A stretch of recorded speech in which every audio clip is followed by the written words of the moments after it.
Podcast City Network. You're listening to The Everett Lee Show. Welcome, everyone, to the Everett Lee Show podcast. I am the Everett Lee. Quick shout out to everyone who follows me on social media and, of course, Podcast City Network, the official host of the Everett Lee Show podcast. Well, today I have a controversial podcast. I have one of the most controversial podcasts I'm going to have today right here on the Everett Lee Show.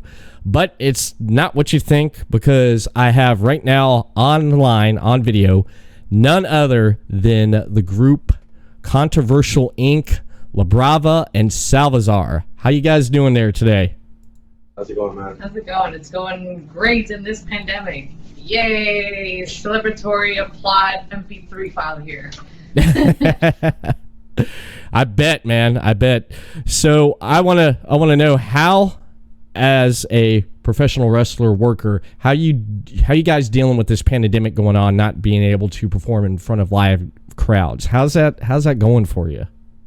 I mean, I look at everyone walking by as an opponent now, which is bad. I'm used to wrestling, every week, 2-3 times a week, and so when I walk out to the grocery store and stuff like that, and I see someone, all I want to do is punch them in the face. That's not good. That's not healthy.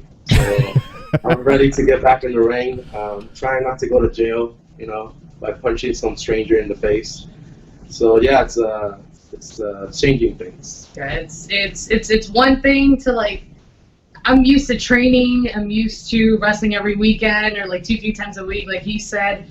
But it's kind of hard not to grab somebody in a wrestling hold, or like you said, try to punch people in the face, or maybe have a wrestling match with the Invisible Man in the living room. So I don't know. It's weird. My addiction is gone, and it's driving me crazy right now. Yeah, I can only imagine. Everyone's going through this pandemic in some shape or form, with it being workers that perform in front of a crowd, people in the entertainment industry, such as film directors, actors, actresses. Everything they've had going on has been put to a halt. And, of course, with live events, especially as wrestlers, you don't have that crowd to feed off of when you do a live event. And I know that drives you crazy, don't it? Yeah. At least the liquor stores are not closed. Yeah. That's one thing I don't understand. I don't understand here. It's essential. It's very essential, as you can tell. Yeah. I don't understand. Okay, liquor stores are open, but they close churches. Yeah, I don't get that. I don't get that. Yeah, I mean, those are two different ways of coping with the reality of what's going on. Yeah. Looking for religion or looking for a bottle of whiskey. Apparently, the bottle of whiskey is more essential to the government than going to church. Yeah. So I guess. Yeah. I would say I would go to church and pray for that bottle of whiskey. So they need to have that open. I'll pray that those liquor stores are fully stocked when I go there. Yeah. Well, it's funny because when the shit hit the fan, or the shit hit the bed, pretty much all toilet paper, paper towels, hand sanitizers, everything was bought up by everyone. But hardly any of the liquor stores. The toilet paper, and that's one thing that everyone went crazy about. It just before everything really went down south, toilet paper was gone, hand sanitizer was gone. It's okay, so it took a pandemic for you guys to actually learn how to wipe properly and how to wash your hands properly. Great job, guys! Great example for America. That's awesome. Yeah. We do things backwards around here, okay? And we're good at it. We're good at doing things backwards. We're proud of it. Yeah, we are.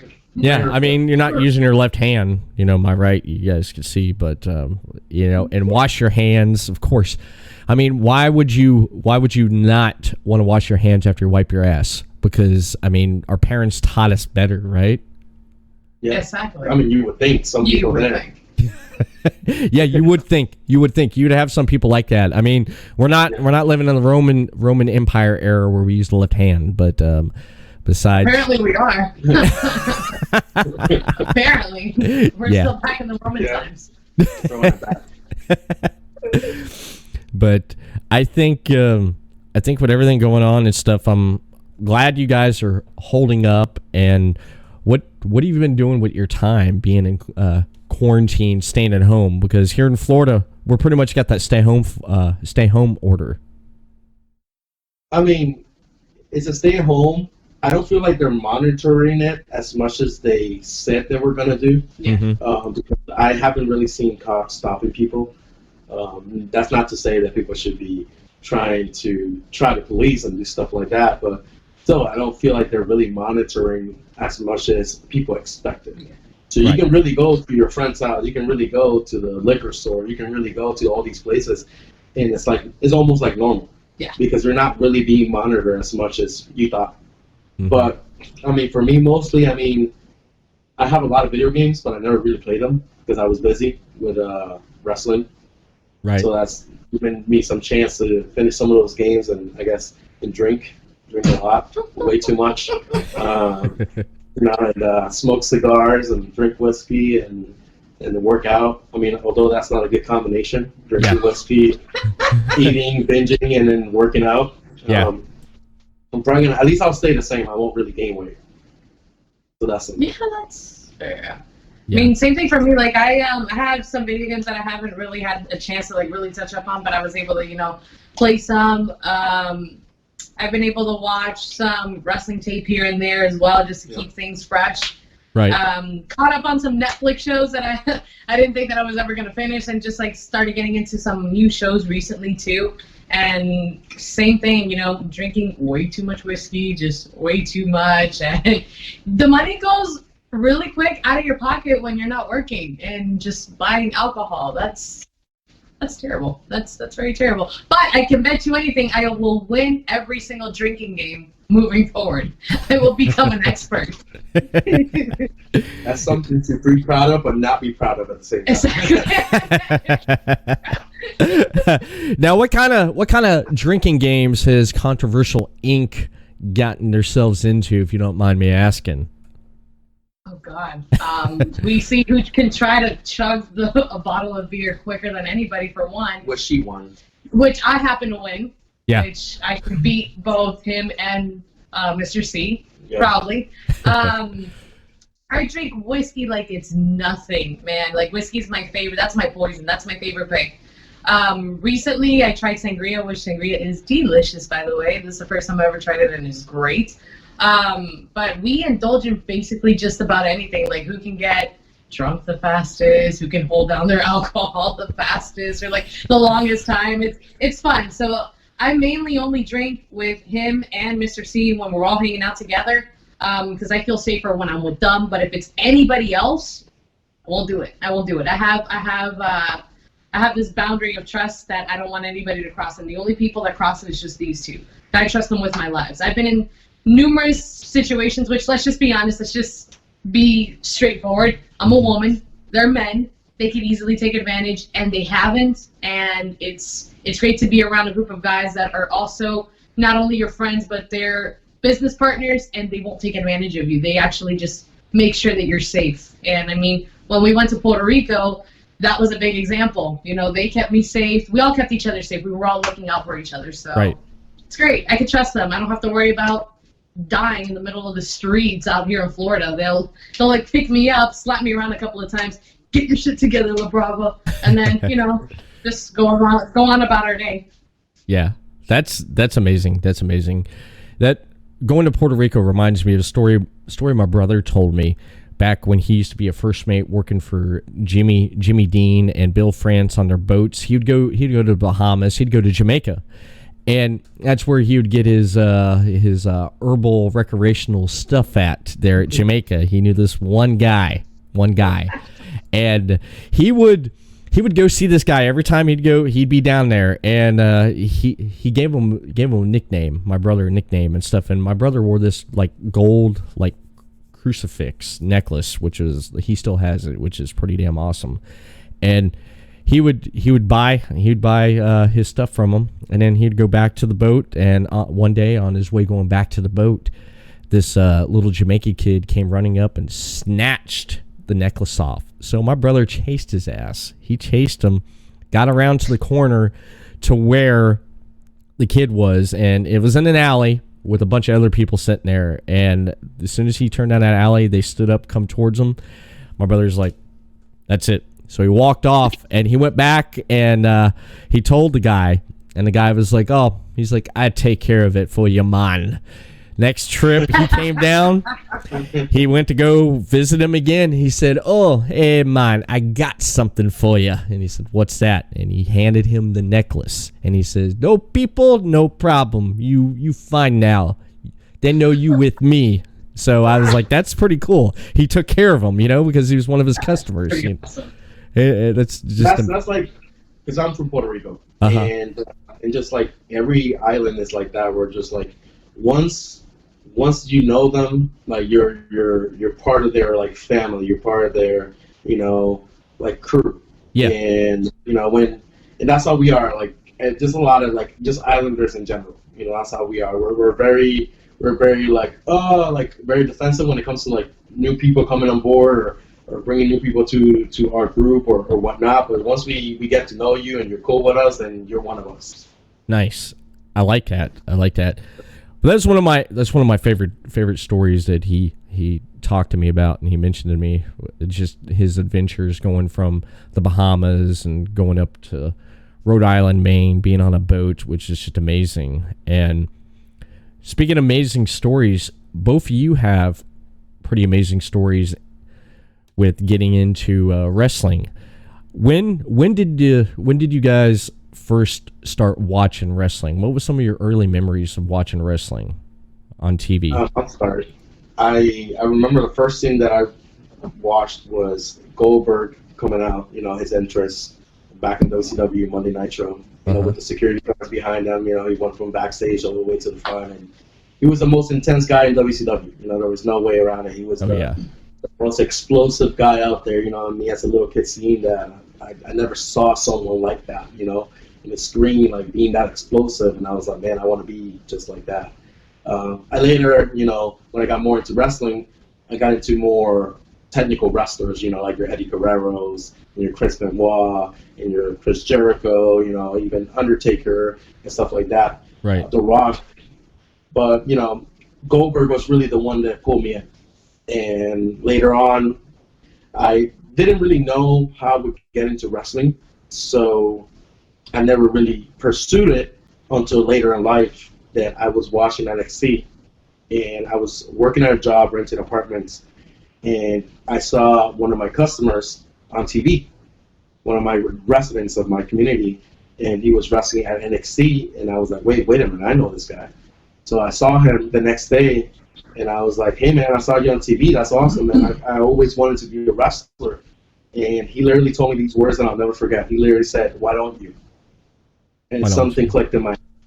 He literally just said, why don't you? And something clicked in my head, and I'm like, he's right. Why don't I, So I went looking for a school, found a school, and I trained for about a year before I had my first match. And it was hard. It was hard. I wanted to quit. The first 3-4 weeks were the roughest weeks, because I wasn't picking up things like the other more athletic kids in the school. Mm-hmm. But one thing that I did better than everyone else is I showed up every single training, and I wasn't the best, not at all. But if you ask anyone at that school who has had the most accomplishments, the most accolades, the most championships, the most everything, is me. It's only because I've been showing up to class every single time, and I've taken every opportunity. I have not complained. I have not made any excuses, and I just got and just keep going forward.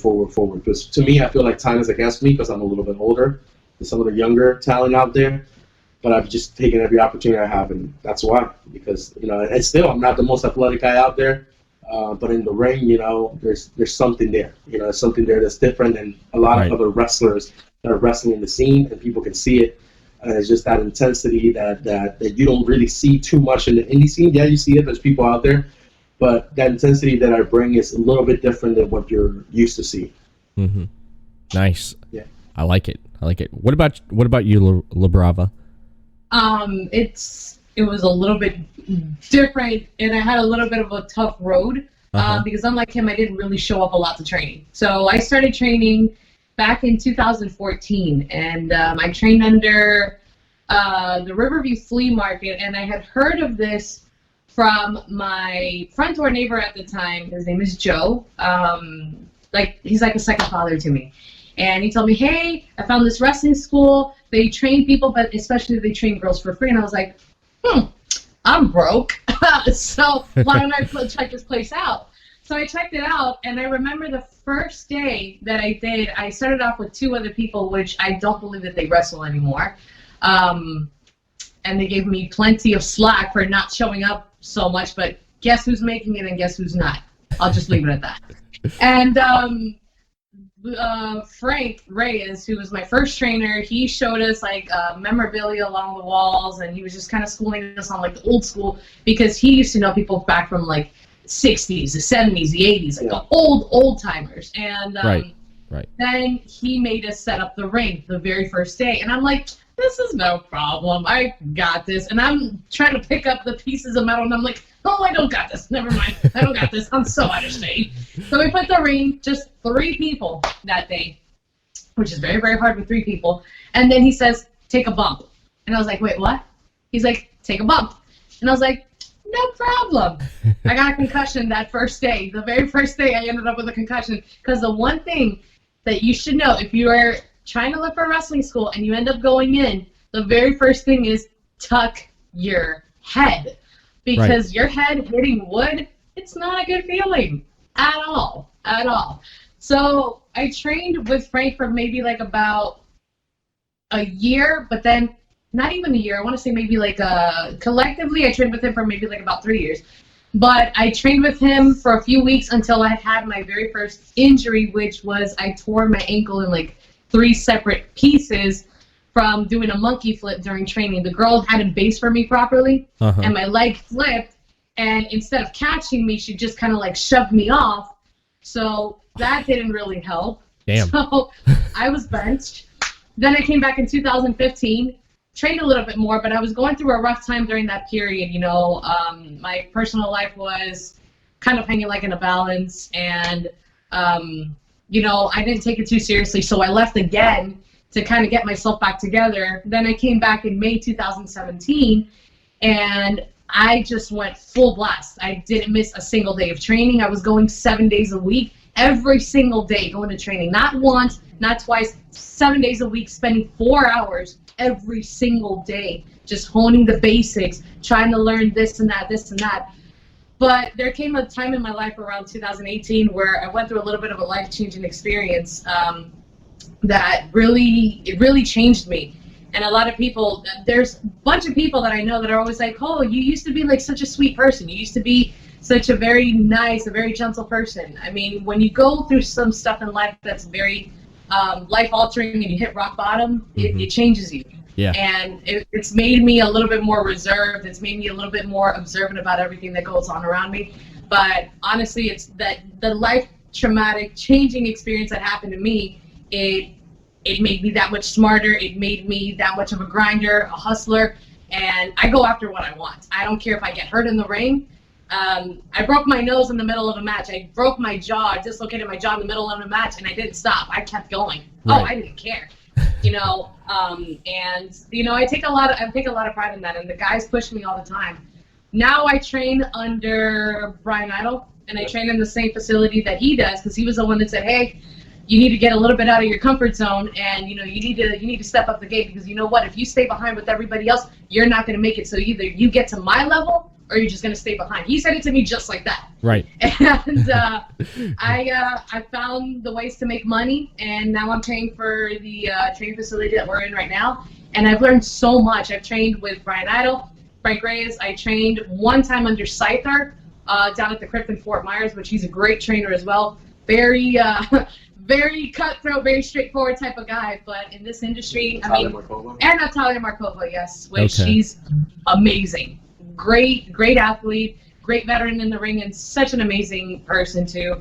So it's been a tough road, but Yeah. I'm at a point in my life where it's like, you know what, I don't care. Bring it. This Right. is barely like the starting point, and I know that we have plenty more way to go. So I'm excited. Yeah, mine was a little bit more of a quicker, but it was more here you're going to be in front of so many people. It was more pressure because the first show that I did, my debut, was in front of 300 people. It was Mick Foley was there, and I was the semi-main event. Oh, nice. And yeah, so that was not. It wasn't a pre-show. It wasn't a dark match. It wasn't any of that. It was like, hey, you got the semi-main event. Your people, your crew is like 150 people are just there to watch your match.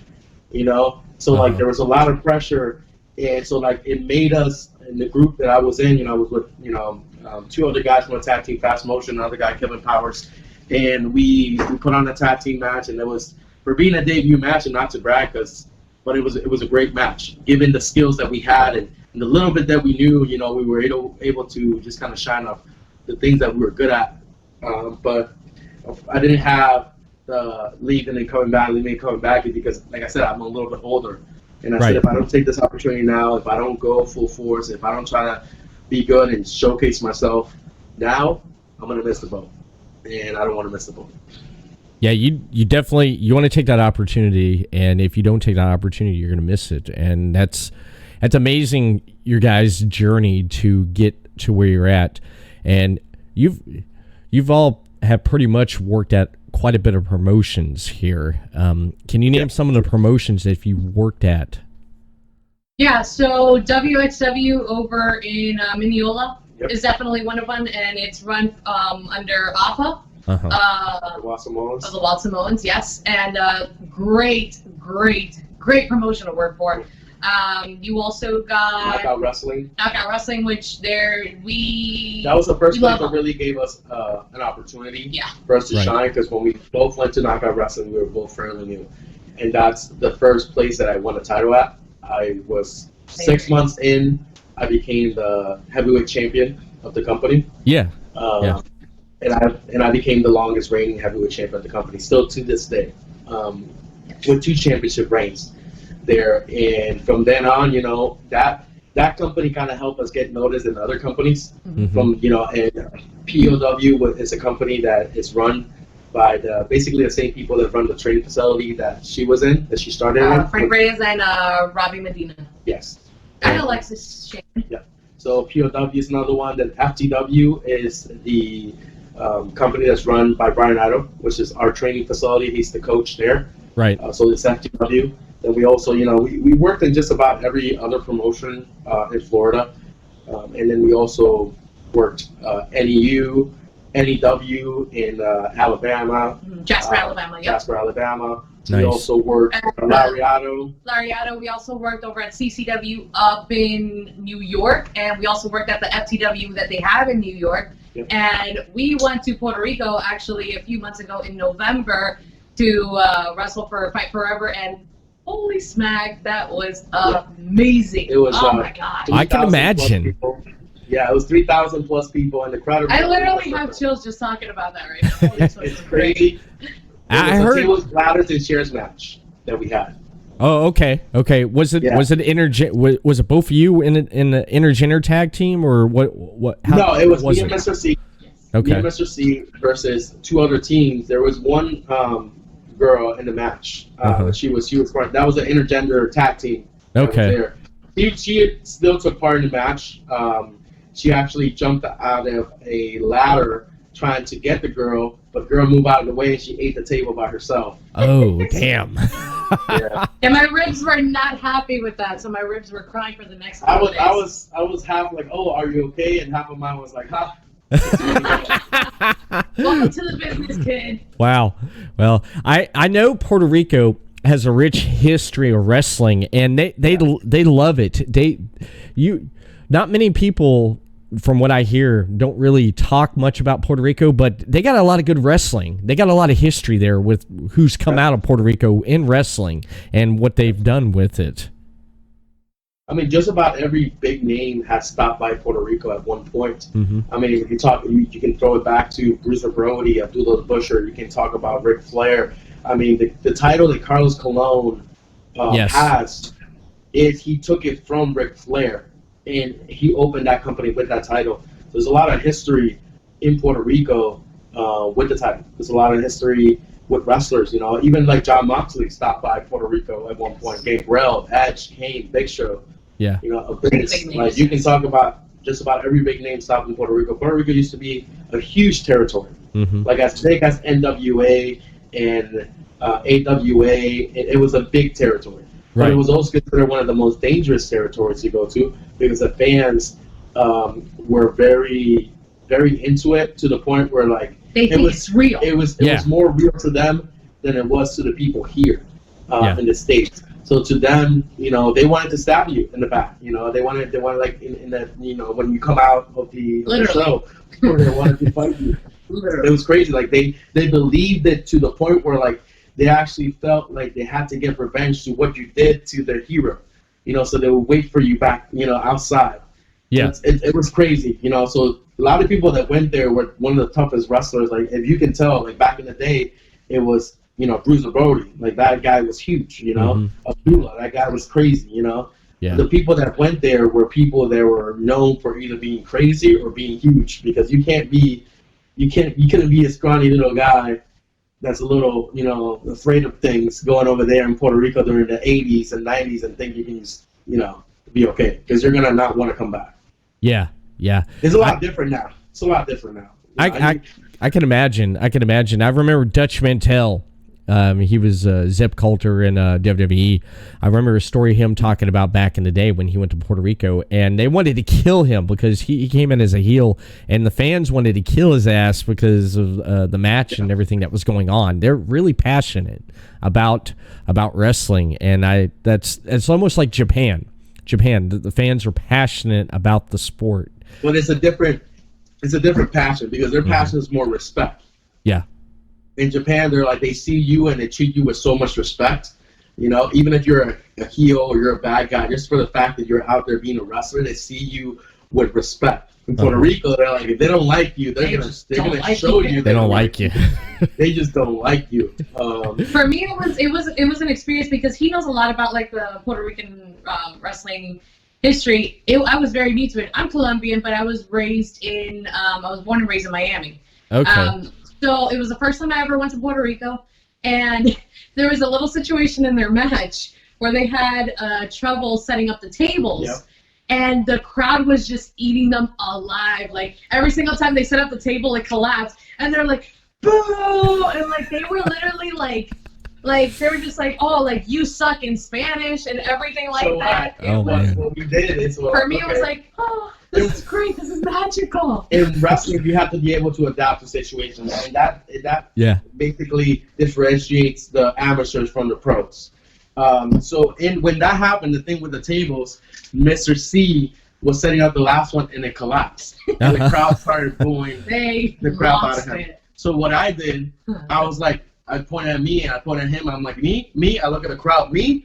And then they're like, yeah. I go set up the table and it sets up on the first one and the crowd explodes. They're like, wow! And they start clapping their hands. And we carried going with the match. We took a situation that could have been bad for us, and we made it into a moment for us. Right. And in wrestling, you have to do that because if not, some fans will eat you alive, and they almost ate us alive in that particular moment. But we made it our moment. Yes. Damn, I love that. One thing I love about going to live wrestling events is just being there in the crowd and just enjoying the show.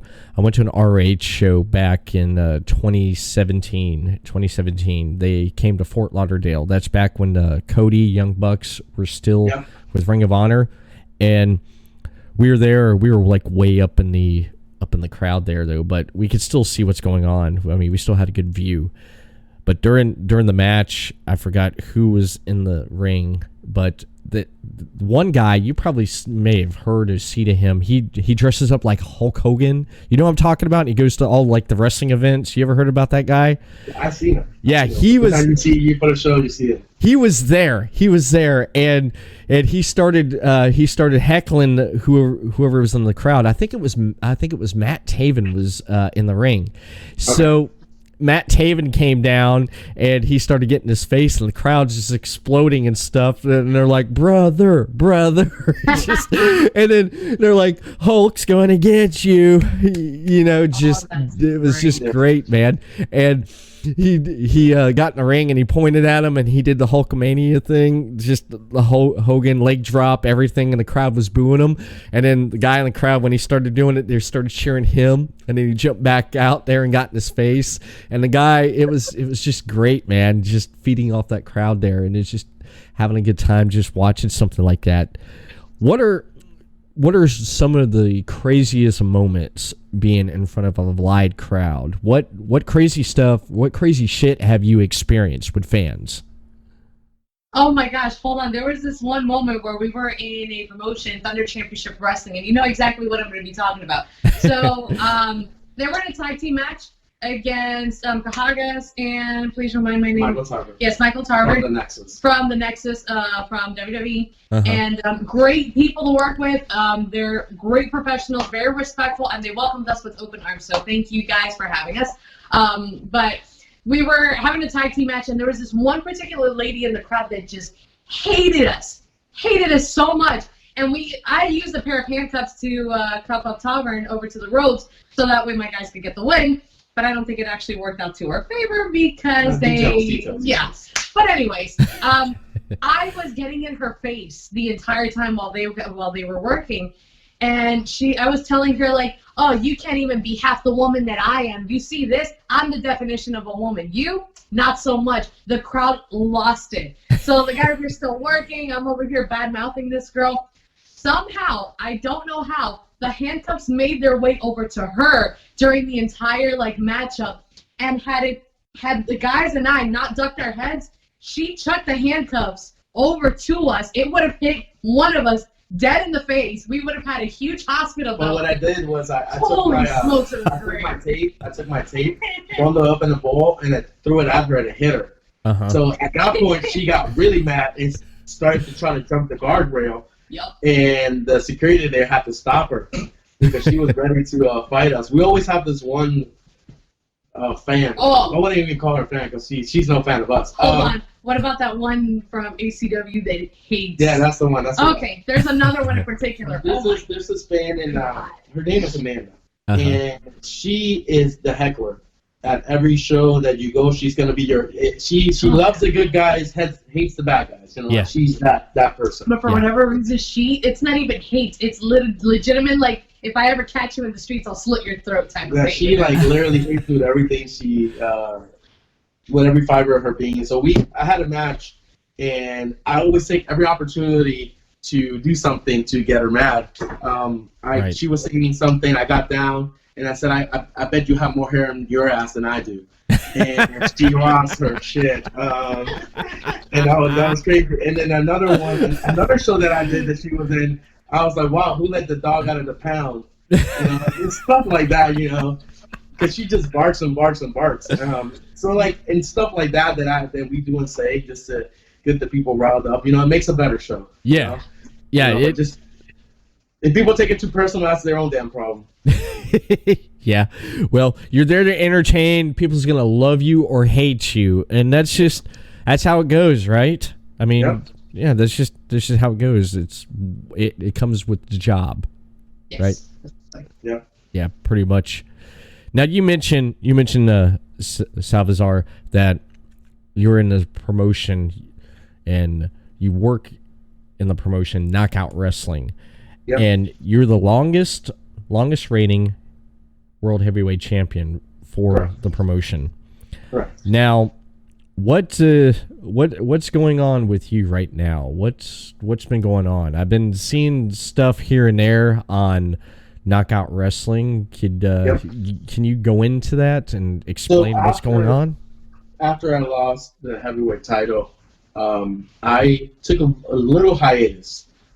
Just to kind of, I guess, find myself and stuff like that, because after you have a long reign like that, you lose the title, it's almost like, damn, I lost something I was holding onto for a while. So it kind of makes you want to reevaluate your strategy and how you're going to come back. So I came back, and I only came back because Romeo Quevedo, which is one of the hardest hitting guys out there, well decorated. He made his debut at Knockout Wrestling, right? And I was like, he's not going to debut and just like that, So I decided to just go for the big dog there, and I challenged them for a match. And ever since then, I've been having stellar matches and knockout. And I've been basically, my focus has been since coming back to knockout is to basically have the best match of the night.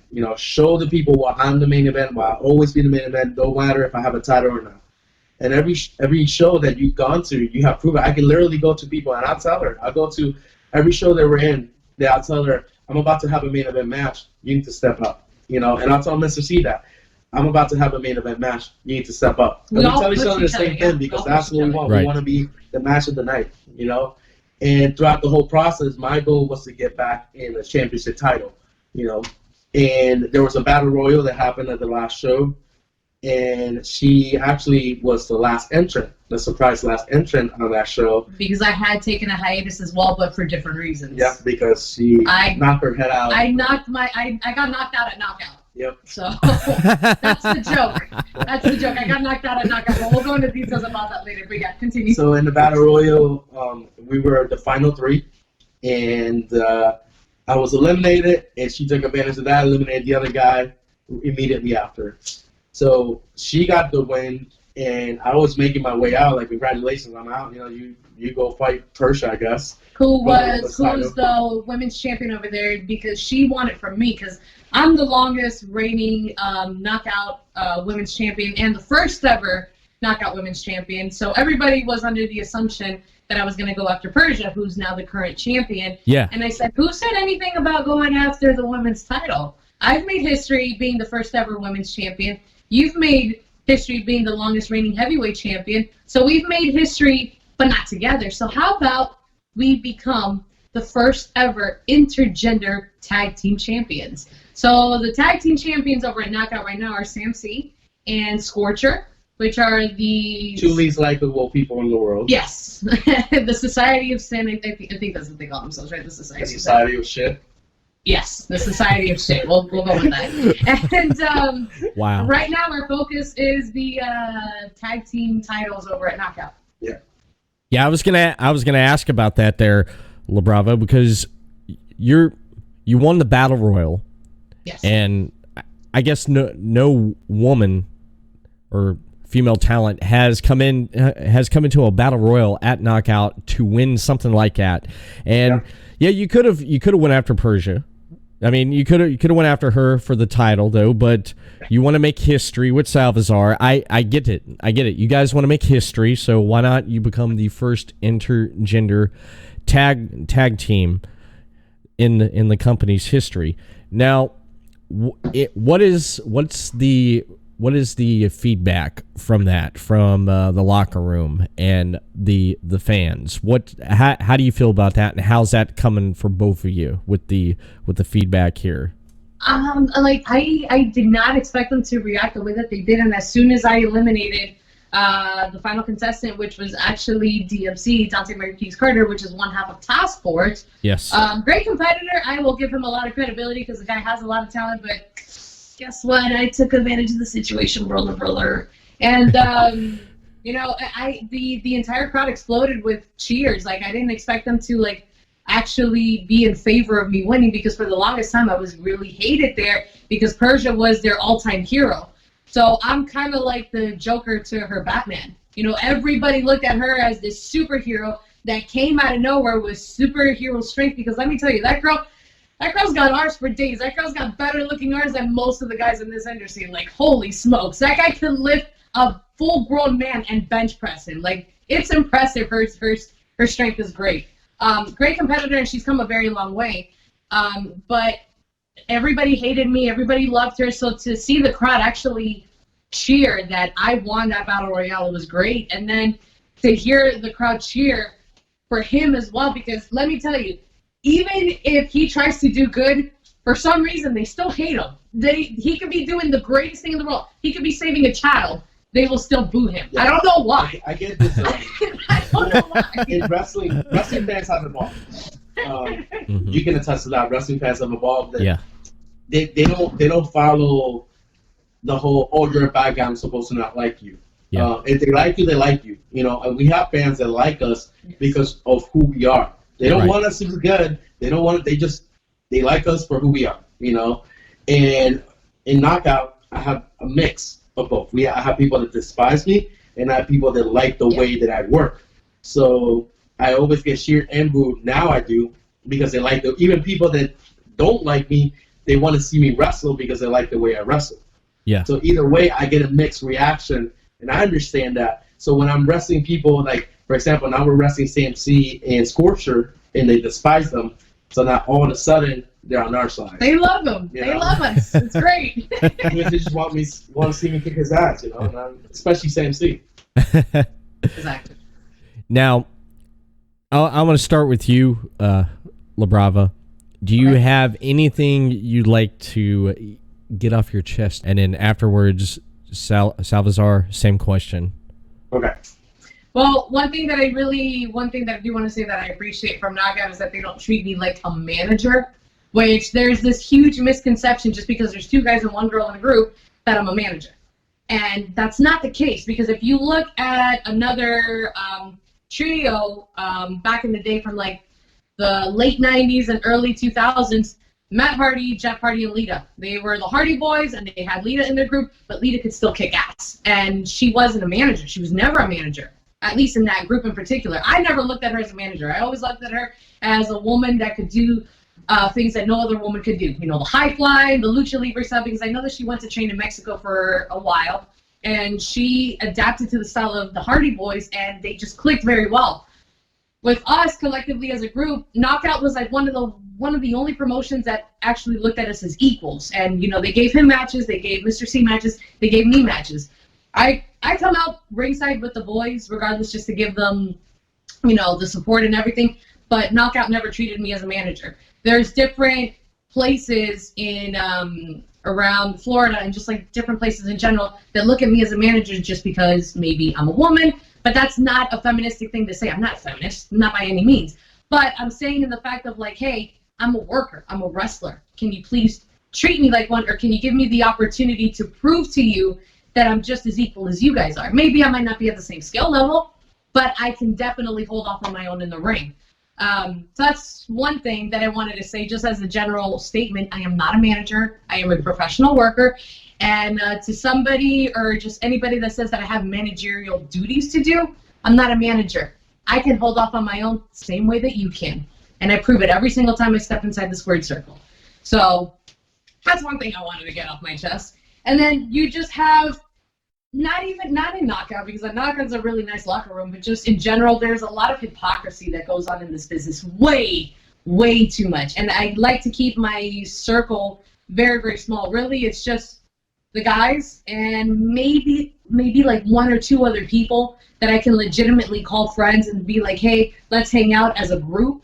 But other than that, I'm very reserved. A lot of people are like, oh, this and this and this, but they talk about you behind your back. But this is literally like high school. This is literally high school. I keep my mouth shut, shake hands, hey, great to meet you, great, blah, blah, blah, blah, blah, but at a distance. I like to keep everybody at arm's length just because in this industry, it's very cutthroat, and I don't let anybody in. I absolutely refuse to. And if anybody knows that better than I do, it's him. He's got more things to get off of his chest than I do. All right. I guess are we ready to get controversial? Because I think it's not to get a little controversial. That's what it is, man. I'm giving you guys a platform. So anything you want to say, go for it. Okay, as far as Knockout, I never had a problem with Knockout because Knockout was the first company that really gave me an opportunity. Exactly. And even if there were people criticizing them for giving me an opportunity, because I was very young in the business where I won my heavyweight title. But here's the thing. I was one of the most over guys in the locker room, and I was one of the most hardworking guys in the locker room. And if anyone there deserved the opportunity to represent the company, it was me, And I'll say it, because I was working more shows, doing more promos, doing more stuff than anyone there. And they saw that, so that's why the opportunity was presented to me to go ahead and chase for that title. And I seized that opportunity.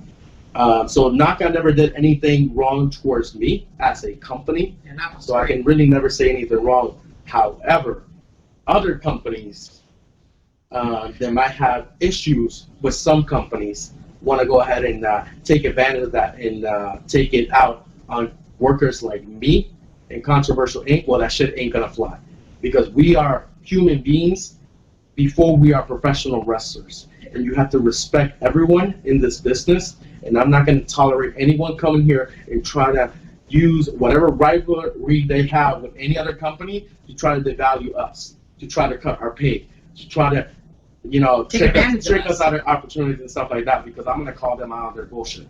But that's not cool. We're in this company, we're in this business to try to grow together, because we're trying to put a product for the fans. But when people put politics in between, and not even, okay, politics, let's just be real. Politics happen in wrestling, and if this person makes more money, let's go ahead and push this guy. If this person makes more money, let's push this guy. Whatever the case may be. But if it's a he said, she said thing, bro, what are you doing? Like, what? Yeah. Come to us. And we're very straightforward people. Yeah. If anything like that comes across our way, we're the first ones to address it. Hey, I heard that this is this and this and this. Can we talk about it? No, and I'll tell you this, and I won't really go much into detail, but there was a situation where someone said something that someone in the group said, and the first thing we did was like, oh, this person said that? We literally called them on the phone. I was like, hey, 2 seconds later, I heard you said this.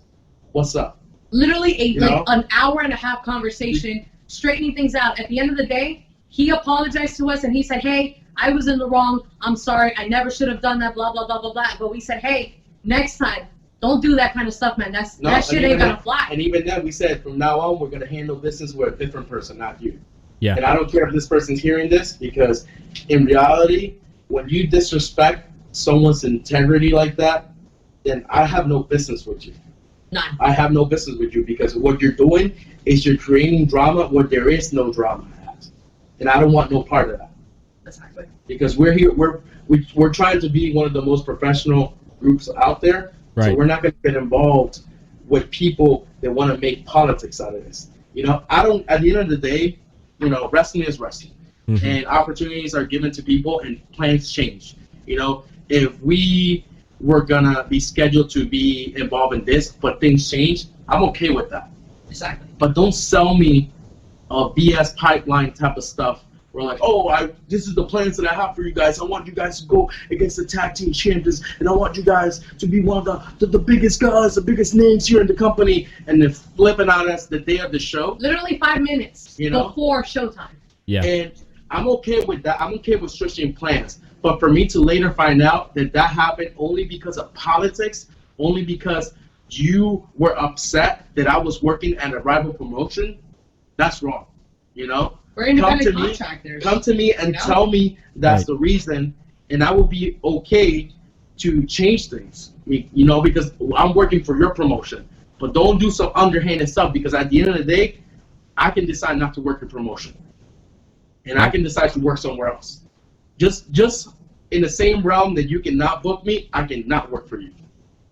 I can take my talent and my popularity, whatever I have, I can take it somewhere else and help them get to the next level. Right. Wow, that's pretty damn powerful there. I don't know what to say. I don't know what to say. I don't know what to add on to that. I don't know what to add on. In the same token, man, there's also people in this business, other workers in this business, that like to take things that you say, like little words that make not much of an impact, like professional distance or something like that. In wrestling, you have to keep. I always say you have to keep a professional distance from people. Professional distance in the sense of, for example, I might know you at a professional level, but maybe I don't want to get to know you at a personal level because I don't want to get involved on any potential drama. Right. Is that wrong of me to do that? No, that's what you do at work, and I consider this as a job. So in the same token that I would try to keep a professional way of being myself at a job, I still do that in professional wrestling because I'm trying to get somewhere else. So I keep a professional distance. If, for example, someone heard that and took it and exploded it into something else that it wasn't, and decided to message me on Facebook, a huge rant, and this person thought to be my friend or whatever, and heard the word professional distance and thought I was making an attack on them, and then blocked me and didn't even give me a chance to respond. So that tells you how much that person, the balls of that person, because if he can say something and doesn't even have the balls to at least hear my response, then that guy's not man enough. you know? Right. And I hope he hears it. I hope he hears it, and I hope he sees me face to face, because I'm the type of person that I don't want to talk over Facebook. I don't want to talk over Messenger. I want to see you face to face. I had a situation with someone who tried to make a promo, and shoot on us, basically attack us to try to get booked. And you know what I did? I shared it.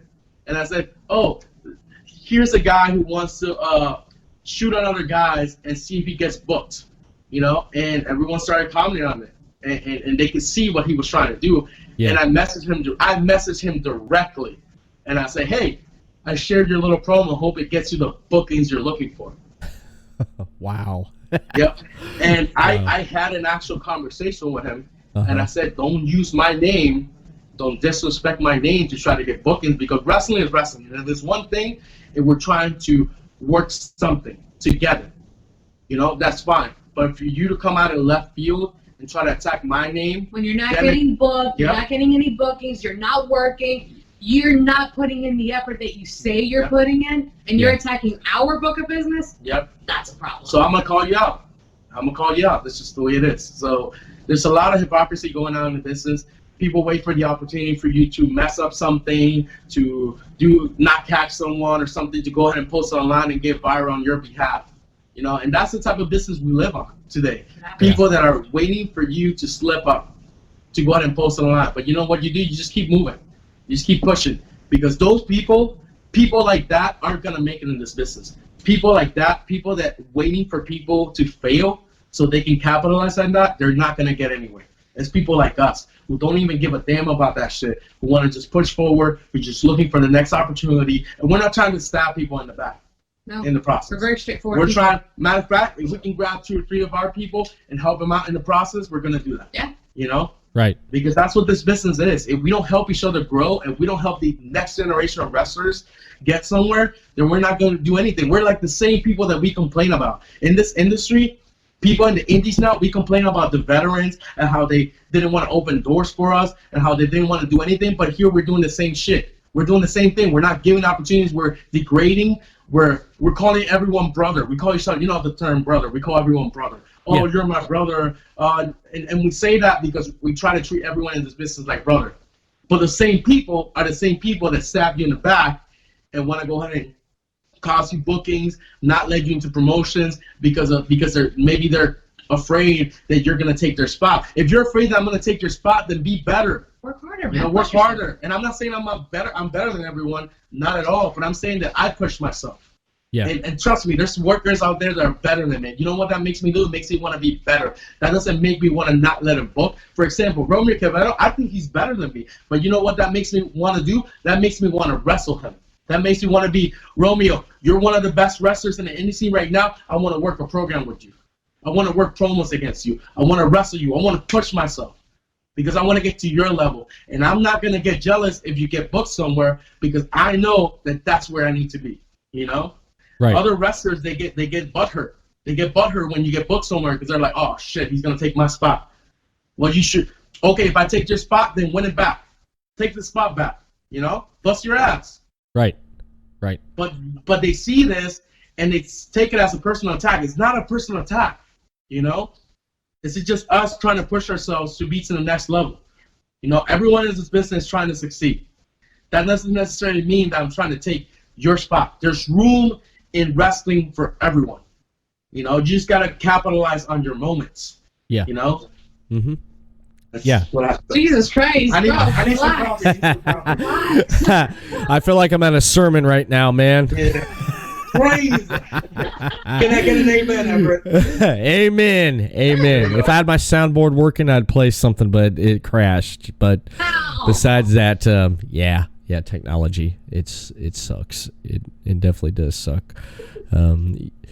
Labrava, do you have anything you want to add to that or anything? if not, I can. I don't know if we could talk any of that, but I do want to go ahead and touch base on just like the way that the female side of wrestling works. I mean, let's be honest. This is mostly a male-dominating sport, and I'll be the first one to say it. Men are stronger. I think they're the more superior gender, and they have the sort of strength and that us women wouldn't be able to touch. I'll be the first one to admit that. I'm not afraid to admit that. Yeah. But there's some women in this industry that are like, oh my gosh, I get treated a certain way because I'm a woman in this business. Oh my gosh, help me, cry me a river. No, bro, what?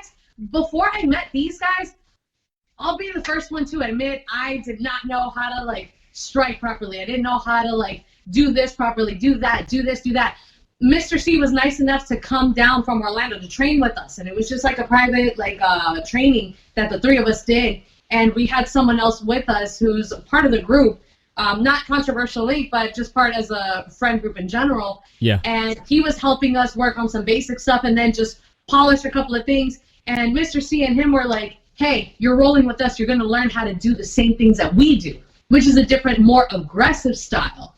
So I'm like, all right, I want to learn this. This is great. Right. And then Right. I get hit like the guys. I tell them all the time, and they tell me, we're not going to go easy on you just because you're a woman. You're going to take it, and you're going to take it like a man. They'll chop the living Jesus out of me, and I'll chop the living Jesus out of them. But I learned this because I don't want to get treated as a woman. I want to be treated as an equal, but not in the sense of like, oh, I'm a woman, let me be the feminist and be like, hey, I'm a man too. No, it has nothing to do like that. I want to be treated as a professional worker. I don't want someone to go easy on me just because I'm a woman. Doesn't matter. If I'm working a hardcore match, which I worked a hardcore match back in November when I dropped the title to Persia, we had an amazing hardcore match. Maybe it's nothing of the hardcore matches that he does because he's a hardcore one out of the three of us. He'll do hardcore matches in his sleep if he needs to. But I did my first ever hardcore match because it's something that I wanted to do. I wanted to push the envelope. Same thing that he says, hey, I'm going to be the main event spot today. You guys need to push yourselves. So you know what? I pushed it hard enough to the point that Persia and I actually main event a knockout match, and it was a hardcore match, the first ever hardcore women's match for the women's title, and we stole the show. There was a guy that came to us, and he said, oh, we have a match, and we have to use weapons in our match. You better step your shit up. I don't know if you guys can handle it. And I said, oh, is that so? I went to Persia, Wow. and I told her the same thing. I told her backstage before the show, and I said, hey, so-and-so said this. How about we go ahead and prove them wrong? And she's like, you know what? I bet. Because that's what she always says. She's like, I bet. So I'm like, all right, we got this. Wow. That poor girl, I, like, destroyed her ribs and her back because of the kendo stick. Mm-hmm. She sabotaged my shoulder because of that. I broke my nose in the middle of that match. Damn. We beat the living Jesus out of each other. We pushed ourselves to the point where we had almost a standing ovation from the workers in the back.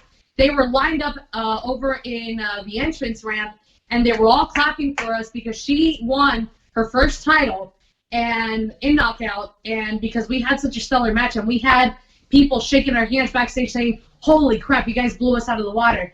And then we had a backstage meeting, and I literally got up. You can ask him. I got up. And I looked at the guy in the face, and I said, you remember when you told us to push the envelope and to be better? Well, here's a testament to you. Now you need to step your shit up and get to our level. And everybody started applauding. I'm not the type of person that I let everything like that get to my head. No, I'm a very humble person. Ask anybody in this industry. I'm very humble, and they say, hey, I might not be as good as you, but I really, really want to try to push myself, and I want to be just as good as you. I will never devalue anybody. I have a very good reputation in this business. And if I have an issue with you, I will be the first one to tell you. Right. I'm not the kind of person that's going to confront you and be like, oh, yeah, I heard you said this and this. You want to fight? No, bro, let's talk. We already risk our lives in that ring. You know what I mean? Like, we never know if we're going to come out with a wrestling injury or not. Let's talk. Let's talk like men. Let's talk woman to woman or man to woman, whatever the case may be, you know? And in this industry, you do meet people that say one thing, but then they turn around and take your words and utilize it just to go ahead and put themselves over. Right. Or try to take advantage of something that happened and capitalize on them just so they can push forward. Persia, for example, I've helped her out numerous of times, and I hope that she hears this because she knows I have a very soft spot for that girl. I love that girl to death, and she's come a very, very long way. Like, I feel like the mother hen because I'm older than her. There's like a 6-year difference between us. I kind of have her like hanging over here, like, don't touch her. She's like my child. You touch her, Yes, my precious. The only person that can hurt her is me. Don't get near her, okay? So, but you have some women in this business that do try to trample all over you, and they think, hey, I have 2 more years in the business than you do. Let me go ahead and just run over you. That don't mean shit. That doesn't mean anything. Right. Anything. And there's people in this business. Okay, let's get a little bit real, and you know exactly what I'm about to say. I have a thing that I always do lives whenever I'm driving. I always like to do lives maybe once a week, like back when wrestling was still, active before the whole pandemic happened. Yeah. And I have him on my lives. I have Mr. C on the lives, just so the 3 of us can talk about what we've been doing, update on merchandise and everything, because everybody wants to buy our merchandise, and we always give updates, and we interact with the fans too, like live Q&As, things of that nature. Yeah. But there's always people that are like, I don't understand why you're doing lives and you're driving. You're not being a responsible driver. How many professional wrestlers do lives when they're on their way to a show? That's the most mainstream thing to do. Yeah. But then you want to go ahead and microscope my life and be like, hey, let me go ahead and attack you just so I can get. When she confronted you in person about it. She confronted me in person, but about it, it's like, are you trying to in front of people to try to embarrass her? Yeah. Really? But Really? I'm the type of person back then, maybe you could have done it. Nowadays, no, that doesn't fly. That doesn't fly. How many professional wrestlers do lives when they're on their way to events? It doesn't make any sense. And she said, "Oh, so if somebody offers you drugs, you're gonna do it?" Yes. And I went to her, and then I intervened. I said, "Yeah, I have cocaine in the car. You want some? We're gonna some cocaine right now. You and me, we can snort it all together before the show." I really didn't have cocaine, but I thought that was funny to do. Because, sometimes they caught Oh my God! Stop. I said, "Bro, you can't just. You wanted to embarrass someone from my crew in front of your peers. That's not gonna fly. I don't care if you're a girl or a man. You want to be treated as equal because you think you're a feminist. You think you want to treat equal. Well, I'm gonna treat you like an equal because I believe that everyone's an equal. I'll be the first to admit I think everyone's an equal. So if you disrespect me, man or woman, then I'm gonna have to say something about it. Yeah. Regardless, there's a level, there's a line, of course. There's a line that you don't cross. Right. Yeah, that line was crossed. But if you disrespect me, I'm at least gonna say something about it, or at least I'm gonna do something to make you realize what you did. Oh, of course. She wanted to disrespect her in front of our peers. Then I shut her up right there and then. I said, "Oh, yeah, right. I have cocaine. You want to go cocaine right now? We'll get started. Right, we'll be fine. We'll be good." And she's like, "Oh." I'm like, "Okay, that's what I thought." That's I understand about the line of respect, and there's a line that you don't cross. There's a line that you come to, but you don't cross that line because it shows disrespect, and it shows the caliber of the type of person you are if you do try to embarrass someone and try to make them look at this level and try to make you I get that. I mean, just recently I was told that it was hard for me to transition into one thing because of my Smart Mark podcast. So I'm trying to figure out how is a smark. How I don't know, how the right words to say this. How I'm a smark when I'm talking to people like yourselves, listening to and letting you tell your story about where you started and where you're going and where you plan on to go in the future.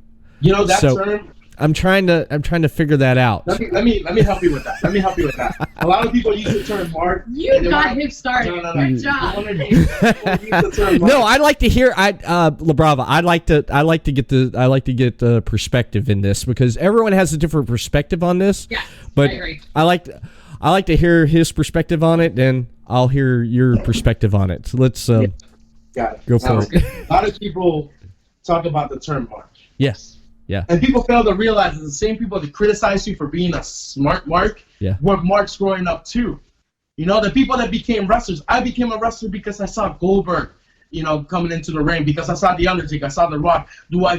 Am I a mark now? Am I a fanboy over a wrestler? No, because I'm a professional and I'd rather wrestle with that wrestler than get their autograph. I don't want to take a picture with any wrestlers. I don't want any autographs with any wrestlers. I want to wrestle those wrestlers. Right. So That's my marking out, when I get to do that and be a professional and get to the biggest stage that I can possibly get. Now, why are you criticizing people that are marks or smarts? Those are the people that pay the tickets to see you. You know? Why are you out here criticizing these marks? The same marks. Wow. So how about, okay, so you're criticizing marks of wrestling.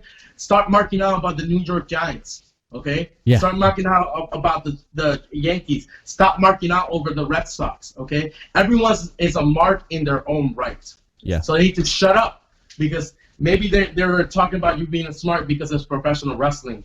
It works in every sport. There's a mark in every sport. You're a mark for your team. You're a mark for your sport. So you're criticizing this, yet you're out here playing your stupid fantasy football and you're wasting all your money on that. But yet you want to criticize someone because they want to see Brock Lesnar wrestle, Roman Reigns or something. Yeah. How's that any different? I like to get your take on this, Labrava. This is good. This is good. We're talking about something. It's thanks to people like you that were able to tell their story. So I don't see how it's considered mark. You're giving us a platform to go ahead and tell our stories, because let's be honest. I mean, we don't know when our careers are going to get cut short, so nobody's going to be able to hear our stories unless we speak about them, unless a platform is given to us so we can go ahead and talk about it. We can't talk about this on a promo. We can't talk about this inside a wrestling ring. We can't do any of that. So platforms like this is the opportunity that gives an insight to us, or to people, to know, like, hey, I wonder what kind of music they're into, or hey, I wonder what got them into wrestling. What was their favorite match? Dream Theater is like the best of all time. So I'm just gonna put that on record. That's like the #1 artist band that we listen to, like the three of us collectively on road trips. But you said Linkin Park? No, Dream Theater. Dream Theater. Oh yeah. Oh god dang. I love fucking trust Dream me, we'll Theater. go into details about that. We'll go into detail. But like, I grew up, like my fondest memory of wrestling is the Montreal Screwjob between Bret Hart and Shawn Michaels back in the 90s. But my all-time favorite memory was the 1999 Chicago, Illinois debut in Raw against Dwayne "The Rock" Johnson, was Chris Jericho, when everybody saw the Millennium Countdown. And I get chills talking about this, because I will say this, I am a mark for this guy. I love the way that this guy works. If I could ever sit down one-on-one with Chris Jericho and just pick his brain, this guy has evolutionized from being Y2J to being like this sociopathic character to now being this colorful character in AEW. Like the way that he just manifests and the way that he evolutionizes every single time. This guy never gets stale. Like, holy smoke. And he's in incredible shape for his age. He's always been my all-time favorite. His style, his promo skills, the way that he carries himself in the ring, the way that he can able to adapt from lucha to technical to hardcore. Like, he's done it all. I want to be like almost like the embodiment of what he was. Will I ever be that? I don't know. I'm only 2 years in the business. I have a lot of time on my hands. Yeah. However, he's the reason why I'm in this, because he's given us a platform and many others to go ahead and do what we do. So at the end of the day, we were all marks, every single one of us. Yeah. But if I were to see Chris Jericho backstage, I would be like, oh my God, it's Chris Jericho. I've seen this guy during his Fozzy tours. I've seen this guy wrestling at NXT, WWE, things of that nature. But if I were to ever see him backstage, hey, Jericho, it's a pleasure meeting you. My name is so-and-so. I just wanted to go ahead and pick your brain out and just like, can you tell me a little bit more about like, how was it like when you first started wrestling? Like, how is it different from back then to what it is now? I want to learn. Yep. I want knowledge. That's what I want. I want knowledge. Take it back to what she said. Two things. One, if you really want to mark out as a professional wrestler, if you want to mark out for another wrestler, someone that inspired you, the best way to do it is not taking a picture. Exactly. It's not getting an autograph. It's literally trying to have a conversation with them and saying, hey, is there any advice that you have for me? Is there anything you can tell me? Hey, you have a minute that you can tell me? I can tell you what I am. What do you think can help me? Right. That makes those wrestlers, that's good. They like that. Most professional wrestlers that made it will tell you that that's one of the main things that they like to do. They don't want to take pictures. They don't want autographs. They do that with the fans. They don't want to do that backstage. Yeah. You know, they want to help you grow. Right. So you go to them and you say you come in there and you open yourself up and you say, hey, is there anything you can tell me that can help me be better?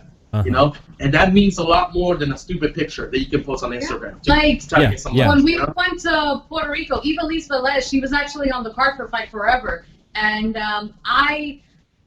I don't know how I got the strength to do this, but I went up to her and I told her, "Hey, Ivelisse, it's very nice to meet you. You know, she's a 15-year vet, and she has a lot of accolades, and she's a very talented woman." Right. I went up to her and I told her, "Hey, I kind of wanted to pick your brain a little bit and just like, you know, I want you to go ahead and feed me the knowledge that you've obtained over the years, because I think I could learn a lot from you, especially since a lot of people look at you as like one of the top female indie stars in the entire world." Yeah. And 45 minutes of conversation, just conversating, 45 minutes backstage after she had her match, after the boys had their match, I should say. And then she told me, "I'm surprised that a lot of people don't come up to me and ask me these questions. I want girls to come up to me and ask me these things, because how are you going to get any better as a professional if you don't learn these things? I don't want to take pictures. I don't want to take autographs, not from a professional. If you're a professional, act like one. Yeah. Come to me. And let me, like," and I asked her, "Hey, when are you running your seminars? Like, when are you doing this? I would love to train with you one of these days." And she got happy with that kind of stuff. That's the kind of stuff that professionals want, not to mark out. Right. Like there's a professional line that you have to draw. But they give us the platform for us to go ahead and grab that knowledge and utilize it so we can be better. Just like you guys give us a platform to talk about our story so we can tell you these things so we can inspire other wrestlers as well, or people that want to be professional wrestlers. And also, professional wrestlers have some of the most interesting stories out there. I mean, you probably heard of the show The Dark Side of the Ring. Yeah. I actually watched recently. I watched the Chris Benoit because I cried. Jeez. I cried. That right there. It just I liked Chris Benoit. I enjoyed what he did in the ring growing up, because during the Monday Night Wars, I was a teenager during the Monday Night Wars. I was a senior in high school when all that was going on. And I remember watching Benoit and Malenko and Guerrero and just what they did over on WCW, just in the cruiserweight division they had there. And then all of a sudden when they showed up on Monday night, when they showed up on WWE, you had Malenko, Guerrero, Benoit, and then Perry Saturn. You can't forget him. The Radicals coming in. Yeah, I said, because I used to watch wrestling with my father, and my father passed away in 2012. Growing up, I watched a lot of wrestling with him, and I think we got rid of he threw out a bunch of TVs getting mad at Ric Flair. So, yeah, because he was a big Dusty Rhodes fan. But during the Monday Night Wars and stuff, when they all came over to WWE, my dad was excited about it. At first, it's like he marked out, like, what the fuck are these guys doing over here? I saw them last week over here. What are they doing over here on this program? I said to my dad, I don't know. Let's see what they'll do. Let's see what they can do. And they had great careers. I mean, they had great careers. Eddie Guerrero, man, he had one of the greatest careers, just the stuff he did. Yeah. And I would say he is to me, he is the #1 Latino wrestler of WWE. Yeah. I mean, without doubt there, man. I mean, you just, the story and everything he went through to become champion. Same thing with Chris Benoit. Chris Benoit wasn't the biggest guy, but the guy had skills. Fought like he was. What? He fought like he was. Yeah, he fought like he was. The guy Chris Benoit had that style too, man. He'd get in the ring there. Like the intensity you don't see anymore. No, you don't. Have the intensity in wrestling that Chris Benoit. That's why everyone liked Chris Benoit, because he wasn't the best talker. Yeah. He barely talked, and he talked a little bit, you know. Yeah. You know, he had a moment to talk, but he was just so intense in the ring that that's what his actions spoke, you know. Exactly. And it's sad to see someone like him with such an amazing career go down the way that he did, and in a way, I mean, not in a way, but it completely tainted his legacy, you know. And it did. Us as wrestling fans are in this awkward middle where, like, man, we really appreciate his legacy as a wrestler. Yeah. But can we get over the fact of what happened, you know? Right. And so we're left in this, like, middle, because for a lot of us, Chris Benoit was probably one of our favorite wrestlers. Yeah. And at the same time, this atrocity happened, and we can't help but sympathize with the situation. So it's a lot of us are still Chris Benoit fans, but we don't even talk about it because because of the It's stigma. like taboo. You know, it's Yeah, taboo. it is. It is. I agree with you right there. I agree right there with you right there. It's the way I approach and look at Chris Benoit. It was the tragic of everything that happened, but when I think of Chris Benoit, of course that pops in, but also I look at his work, his matches that he did, and his career, what he did in the ring. I think more of that, but Yes. I do keep that in the back of my mind. It's like, wow, that was that. Do that was. you feel like sometimes a little bit guilty watching some of his matches? I was watching an old WCW pay-per-view. Yeah. And not an old WCW pay-per-view. What the hell was I watching? No, I went back and watched ECW One Night Stand. Yeah. 2005, the first one. Benoit was on there. Benoit came out. And for a minute there, I stopped, and I'm like, shit, it's Benoit. But I was like, you know what? I'm watching the pay-per-view. I'm going to watch this. This is part of the pay-per-view. So I sat there and I watched it. I watched this match. And, of course, in the back of my head, I said, damn, what did you do? It kept trying to pop up front there, and I'm like watching this match, and I did think, damn. But as a wrestler, I feel like Chris Benoit is one of the guys that you should study.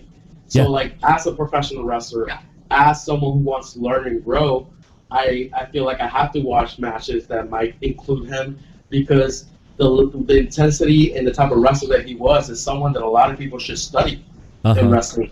And yeah, it's unfortunate. It's very terrible and unfortunate what happened. Yeah. You know, we don't have to go into details because we all know what happened. Everyone who's listening to this know what happened. But as a wrestler, he's one of the most complete wrestlers out there. He is. And it's sad. So that's it is. It's sad. I'm gonna go back and watch some of the other Dark Side of the Ring. I was wanting to watch the New Jack, and I know they have some other ones there. Super great. Oh my gosh. You saw the the one New Jack? with the. Yeah, we saw the New Jack. Have you seen the one with the Von The Erichs? Von Erich ones was really good too. No, I haven't. But That was rough. The Von Erichs, man, damn. They pretty much all died except one of them, I believe. One of them that's the saddest story Yeah. in professional wrestling. That is Chris Benoit. Those are the saddest stories in professional wrestling. Yeah, that's that right there. That's just that's another thing. But I did like the Von Erichs and the Freebirds feud, man. That's some great shit. Hey, you ever go on YouTube and go back and watch old like wrestling stuff, like we'll say like NWA stuff, like Ric Flair, Four Horsemen stuff?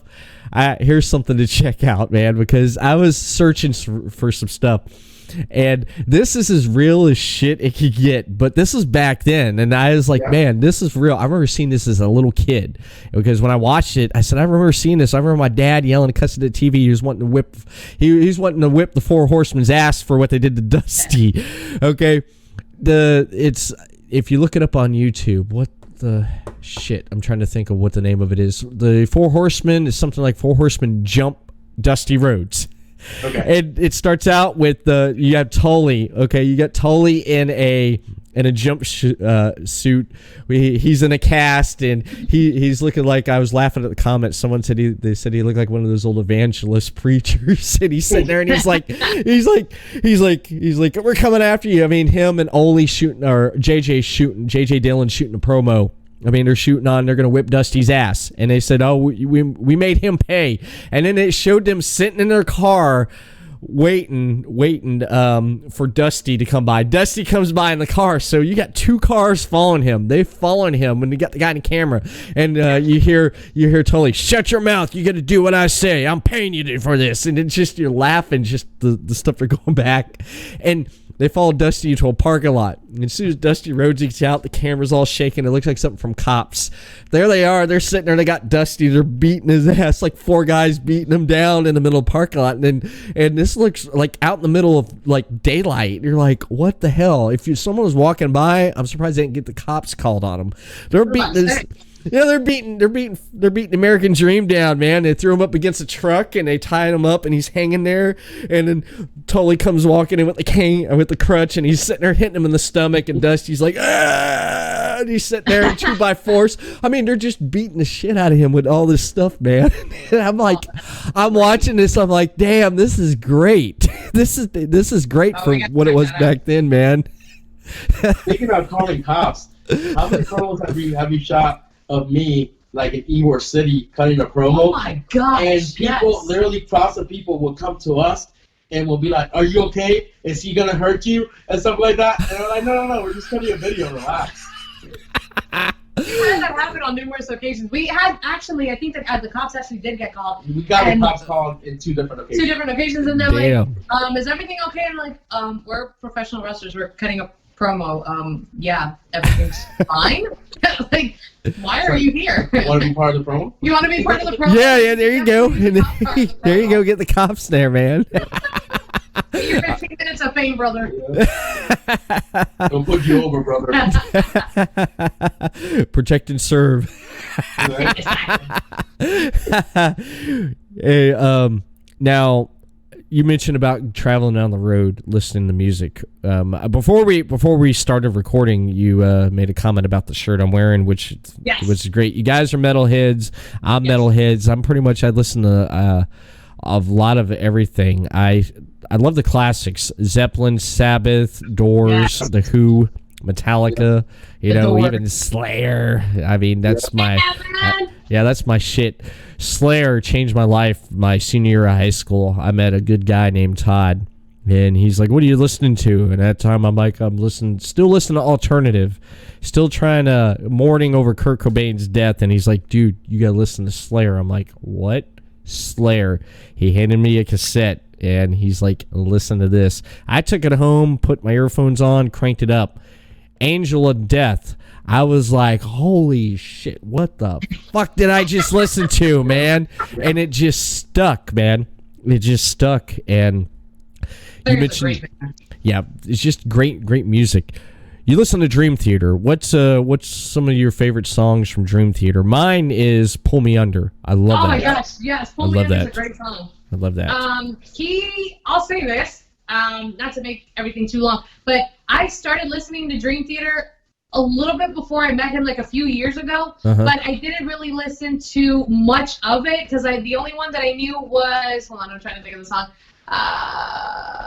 The Pressure Keeps Burning My Soul. So I started listening to Burning My Soul, and from there I was like, oh my gosh, this is such a great band, but I never really had time to listen to it up until I met him. And I started listening to Nightmare to Remember. And I listened to A Nightmare to Remember, and I was like, oh, this is magic. And he actually showed me a documentary on how they ended up getting the new drummer, and I was immediately pulled even more. Yeah. So Endless Sacrifice has to be one of my all-time favorites because I really, really love the transition of Endless Sacrifice.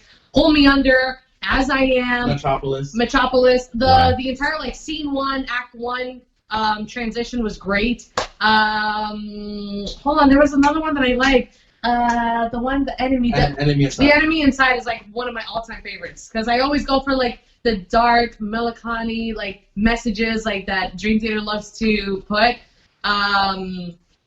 Another Day is another one because like Dream Theater has this uncanny ability of changing their tempos and their melody and everything in between when you least expect it, and it's like, I'm watching magic. This is so great. Hard Eyes, like this is super great. But it's great. It's great. They put out some really good music, and I love it. I love it. I like new music. I'm a big Slipknot fan. And Stone Sour. Slipknot was great. Slipknot. That right there is on my bucket list. The one guy I want to interview is on my bucket list. He's at the top of interviews. I want to interview fucking Corey Taylor. Corey Taylor, yes. Yes, I do. I have his autobiography, The Seven Sins.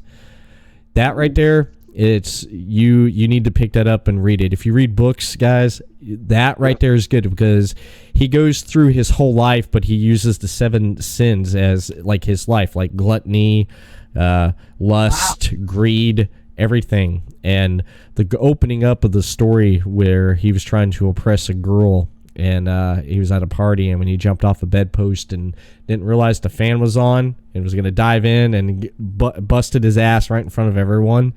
That was fucking great. And then he talks about breaking his arm and what led him to becoming the singer for Slipknot.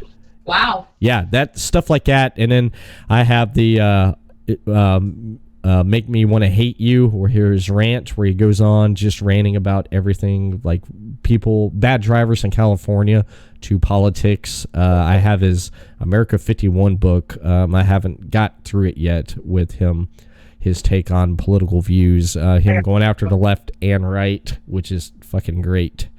And it's some great stuff, but Slipknot, man, I love fucking Slipknot. Slipknot's great. It's an amazing. I like their old school stuff. Their new stuff, I haven't really taken much time to listen to it, but their old stuff was amazing. Oh my gosh, I grew up with them. And a band that, because I listen a lot to like Iron Maiden. And Bruce Dickinson. It's the only one that matters. Black Sabbath, Dio. Sabotage, and a lot of that. But one band that, because I don't listen too much to hardcore metal, even though I like it, I can listen to. But one band that I like a lot is Killswitch. Killswitch. Oh God, the fucking Killswitch Engage music. I mean, their new album. God dang, I love the Signal Fires. You have Howard Johnson, and you got two singers, and they didn't even have to say introducing on the song because he's still part of that fucking band. And if you saw the video to it, wow, the video, the Signal Fires. Watch the video because you got both singers of Killswitch, and it's got positive reviews. Everyone loved it. They said, why don't these guys both tour together? And in the video, while they're both singing, there's a moment where they both give each other a little fist pump. Oh, that's great. Dude, just fucking killer song, man. I use that song Unleashed. That's literally, that's my intro song. Yeah. I use Unleashed. That's such a good song. I think it's from their new album, right? Yeah. Yeah, I was glad they got their old singer back though, but I like the fact that they still have Howard.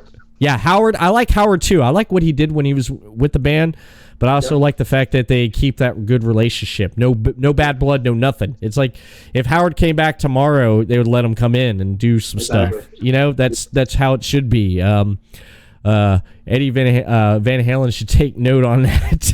Yeah, I'm still pissed. I like Van Halen, but I'm still pissed what they did with Sammy on his birthday. Oh yeah. That was unfortunate. Jeez, I'm more of a Hager fan than I am of Hager. David Lee Roth. He changed my mind on that so bad because I used to be such a big David Lee Roth, but then I started listening to more to Sammy stuff, and I was like, yeah. Oh my gosh, this is gold. What am I doing? What world am I living in? This is awesome. It is. I grew up on the Roth era. When I was 5 years old, my life at 5 years old was Sesame Street, MTV with Billy Idol and Van Halen. I got my ass whipped for jumping off the couch trying to do like David Lee Roth in the Jump video. Yeah, I come flying up in the air. I kept on doing it, and that last time I did, my rear started hurting when I came back down to gravity. My mom, pow, smacked the shit out of me. Like, you're tearing up the couch. Get jumping off the couch. You know. But like, that's so metal. Yeah, and then I'd go in the bathroom and try to spike my hair like Billy Idol. I love it. Yeah, and then I found the Beastie Boys. Big no. Beastie Boys are good. I don't listen to them as often as I should, but they're a great talented bunch. Licensed to Ill. I blew my stereo speakers out one time with the Licensed to Ill playing Brass Monkey. Fucking just all of a sudden, pow. The bass is that strong? Yeah. I put too much bass into it, man. Yeah. I got drunk and I was like, yeah, let's crank some Brass Monkey. It always happens when you're drunk. It's always when you're drunk when you do the dumb stuff. Yeah, why is it people do dumb shit when they're drunk? They get creative when you have a little bit of 420 in your life, but you do stupid shit when you're drunk. You know, I mean, the conversations is great because always the drunks who criticize the people who smoke. Yeah. It always baffles me. Yeah. But if you haven't seen this, since you're a metalhead, if you see I showed it to him and Mr. C recently, like a couple of months ago. If you haven't seen Metallica, Megadeth, Anthrax, and Slayer playing together in Sophia, like, oh my gosh, they played the song Am I Evil? Yes. And it was amazing. If you have not checked that out, you need to, because like the way that Dave Mustaine and James Hetfield actually come together after the dispute that they had like years ago when they were first touring together. Yeah. Oh my gosh, like to this day it still gives me chills because that's a really hard song to play. Yeah. And then you have like 4 guitars, 4 lead and 4 rhythm, and then you have all the lead singers of every respectful band playing together, and then like 4 drummers, and then it's like a huge deal. Like everybody, like I'm getting chills just talking about it. Like it's amazing. If you have not checked that out, you need to, especially since you're such a Slayer mark. Then you definitely need to check it out. There you go, the term again. One of the marks, brother. Yeah, I love my Slayer, so I'm a Slayer mark there. Yeah, the Big Four. God, I Yes. love the Big Four there because especially like you said with Dave Mustaine and Metallica, this history. I'm glad they patched that up, and I'm glad Dave Mustaine is doing so much better, man. He was battling throat cancer. God, that's scary shit. When I heard about that, I was like, no, this makes me so sad. Like, my favorite song, at least from Megadeth, it has to be Holy Wars. Like, that song is so freaking awesome. Metallica, I'm a huge Metallica mark, and I've been actually listening to their most recent album, like the new school one, Hardwired to Self-Destruct, I think is the name of the album.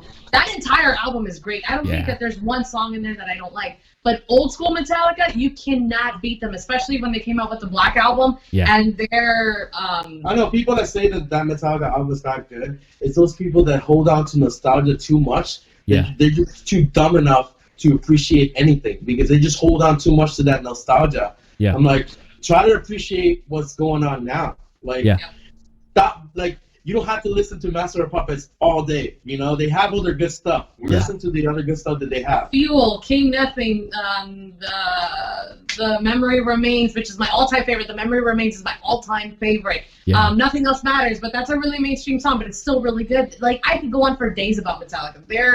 The way that they came into the scene, starting from a cover band to getting signed, I think, by Century Records, and then moving on forward, it was like, holy smokes. You know a lot more about Metallica than I probably do. That's great. I know my history. Like Metallica, I was telling someone the other day. I remember sophomore year in high school when Load and Reload. People hated that, man. Yep. People hated it. It's a different style. But you know the funny thing is, at that time right there, people hated it. I remember in high school, like, fuck Metallica, they suck now.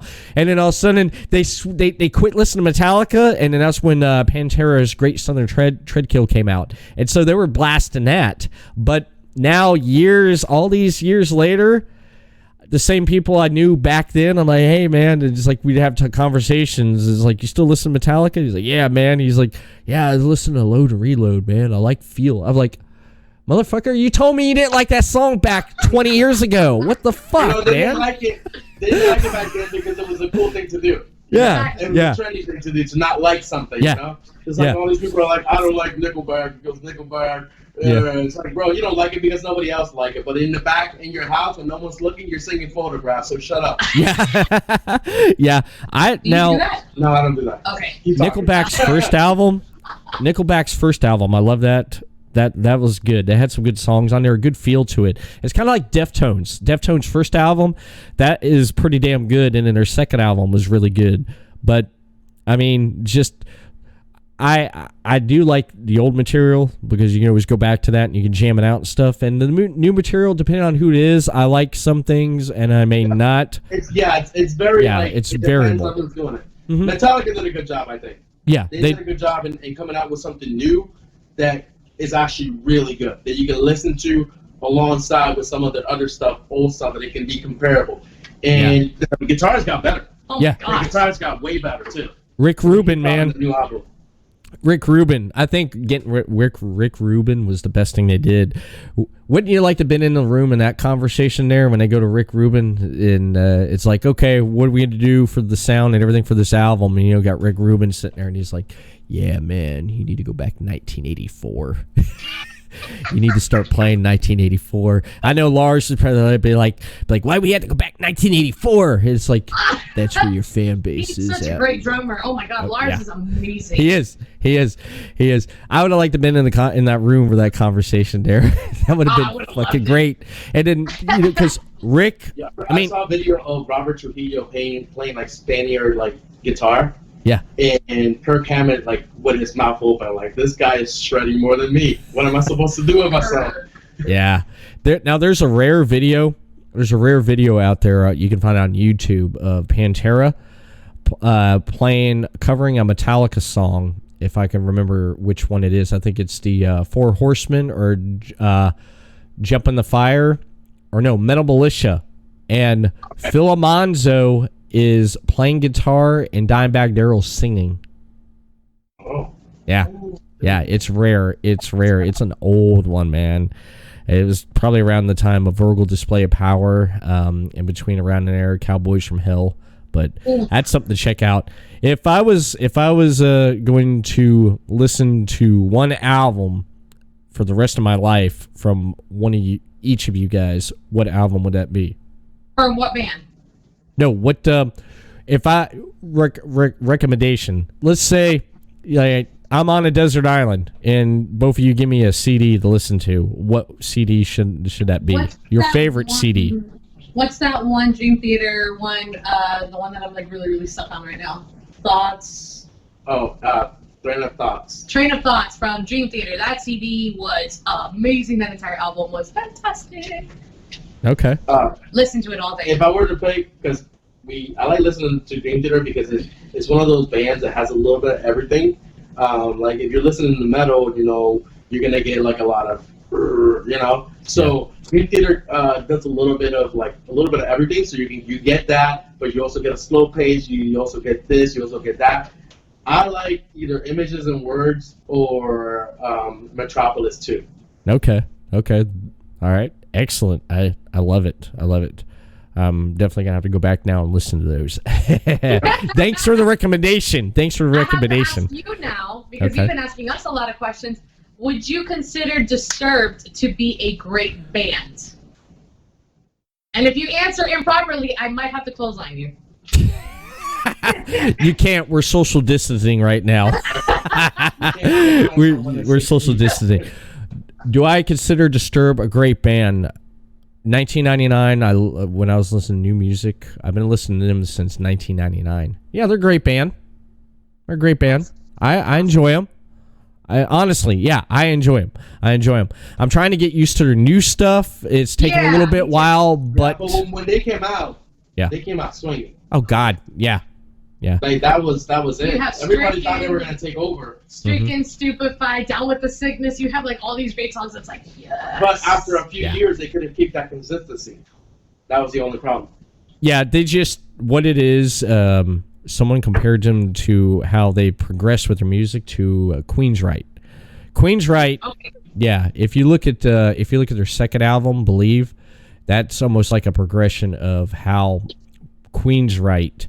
Because that album has some really good songs. It still has it's heavy, but song-wise, material-wise, structure-wise, it's still a good album. Even 10,000 Fist was more of like remind me of throwback to Down with the Sickness. But yes, they have evolved as a band because it's like anything. You don't evolve, you're going to be left behind, right? Well, I won't even take it a step further. You know who's also evolved as a band, but I have to get used to their new stuff? Godsmack has to be one of them, because if you look at old Godsmack compared to their newest album, their new album sounds really like mainstream now. And I listened to the entire album to give it a shot.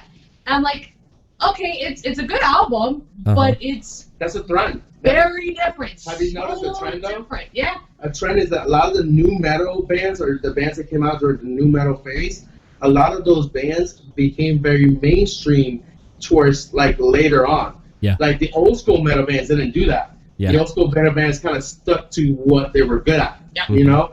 Mhm. But the new metal bands, a lot of bands that came out during the new metal time started becoming a little bit more pop as the years went by. And that was a trend. Like Linkin Park became really pop.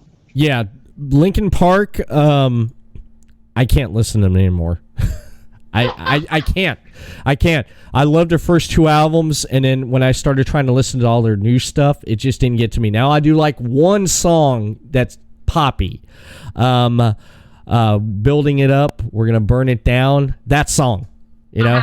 I'm going to listen to that. Yeah. Okay. Yeah, we build it up, we burn it down. I love that. Oh, yeah. Okay. Yeah. I think I'm going to recognize the melody. Okay. Yeah, the one from Transformers that don't even faze me because I've heard that song too many times. But It's yeah, not a bad song. It was just one of those songs that were just like it hit every radio station. Yeah. Yeah. Like, okay, we get it. It's Linkin Park. Yeah, it is. It's just after Chester passed away. It's just it's hard for me because I'd be in my car listening to Sirius XM, and then I'd have it on like one of the channels there, and Linkin Park comes on, and I sit there for a little bit, and I was like, I can't do it. I just can't do it, man.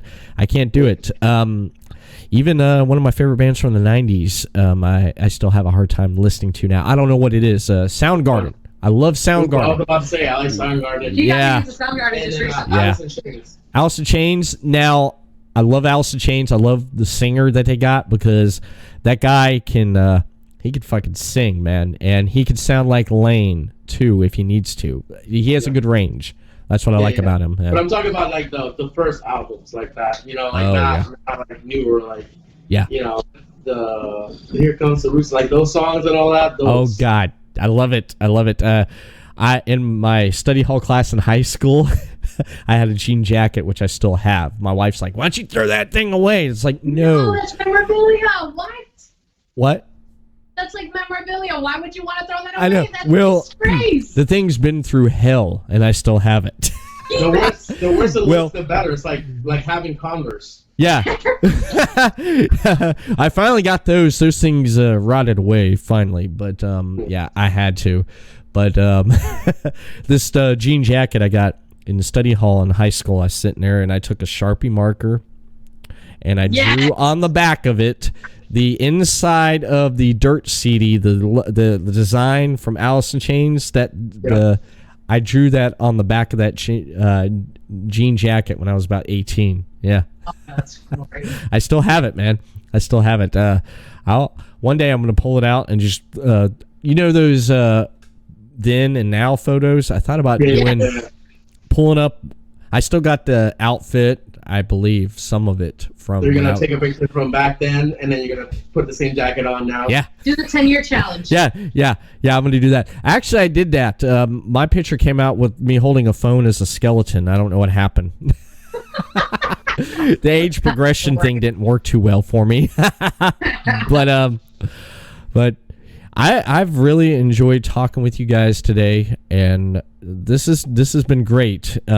Anything you want to say before we close out? Anything you want to promote? Okay, how about you say what you got to say? You know, I think I've caught enough heat for one podcast. Now, where can people find and keep up with Labrava and Salazar on social media at? So on Facebook, you can find me as a Labrava Wrestler because I don't have a last name. So just put Labrava Wrestler. Or I'll be changing it very soon to Labrava 6 Cents. Which, quick funny story, I checked my bank account and I literally have 6 cents in my bank account. And I have the nickname the 6 Cents. So the 6 Cents literally has 6 cents in her bank account right now. So you can find me on Facebook at Labrava Wrestler. You can find him on Facebook as Salazar Executioner. You can find Mr. C as, is it Mr. C or Senior C? Senior C. Senior C. Or SR period space the letter C, because he's very fancy. You could find us all collectively on Instagram as at Labrava Mayhem, as at Salazar Executioner, I believe, yes. Yep, and then at Senior Say for Instagram, and then as a group, at Inc.controversial. And we have a YouTube page for Controversial Link, which is literally Controversial Link. And then we all have Twitter, which Labrava Official. I don't know what the hell mine is. Just look up Salazar Some shit. or go through my Twitter account and just find Salazar, and then go through my Twitter account to also find Mr. C.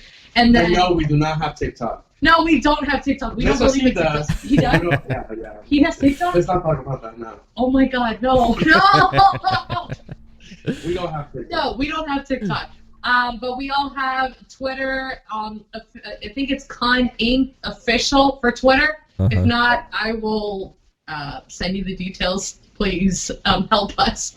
But yeah, we're very active on social media. We try to respond to people as quickly as we can. We've been way more active now because of this And if we don't pandemic. respond to you, it's because we don't want to. Exactly. We saw your message. We just don't want to. But we're very active. We do go live to do like live Q&As with our fans. We're very interactive with them as well. So anytime, hit us up for like merchandise details or when our next show is. Right now, we're trying to build our website right now online and just get an online shop going so that way we can go ahead and start giving the fans what they want during this pandemic and just everything else in between. We love our fans. We really, really, genuinely enjoy them. He might not. I do. So, yeah, it's... You're the nicer one of the three. I'm the nicer one of the three. But Yeah. I have a no filter thing, too. So, once I start, I can't stop. So, but during this pandemic, we're trying to keep as active as we can, putting out fresh content. We have actually like a little mini series that's coming out on our YouTube channel too, so please check that out. Yeah. It's just to kind of give an insight of what happens during our personal lives, but things do get a little controversial in between. So basically, one of the titles has not been defended in a very long time that Mr. C has, and I decided to challenge him for it, but not a match, which means that I can challenge him. Like, if I can beat you in this, then I take the title. So that's a way to pass this pandemic. Maybe if I beat him in an arm wrestling contest or whatnot, or I take the maybe title. a thumb wrestling match. It's Whatever.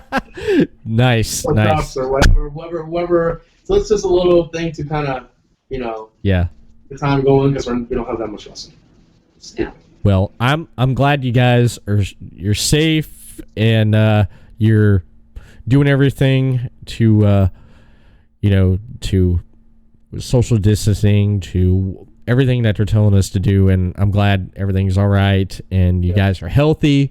You're putting content out there, and I want to thank you for coming on. And before I do want to throw my own plugs out here real quick. Podcasting Network, the official host of the Everett Lee Show. Yes, I got to mark out on my social media right here, brother. PodcastCity.net for the Everett Lee Show. Follow them on Facebook, Podcast City Network, and on Twitter at Podcast City Net. You can follow them on YouTube, subscribe, Podcast City Network, and on Twitch, Podcast City Network. More The Everett Lee Show on Facebook, Everett Lee Show, Twitter at the Everett_Lee, Instagram, Everett Lee Show. Audio portion of this podcast and previous release podcast. YouTube, The Everett Lee Show, Stitcher Radio, iTunes, Podbean, and iHeartRadio. And that is it for The Everett Lee Show. I want to thank my guest for coming on today, Controversial Inc. And we'll see you again next time for The Everett Lee Show.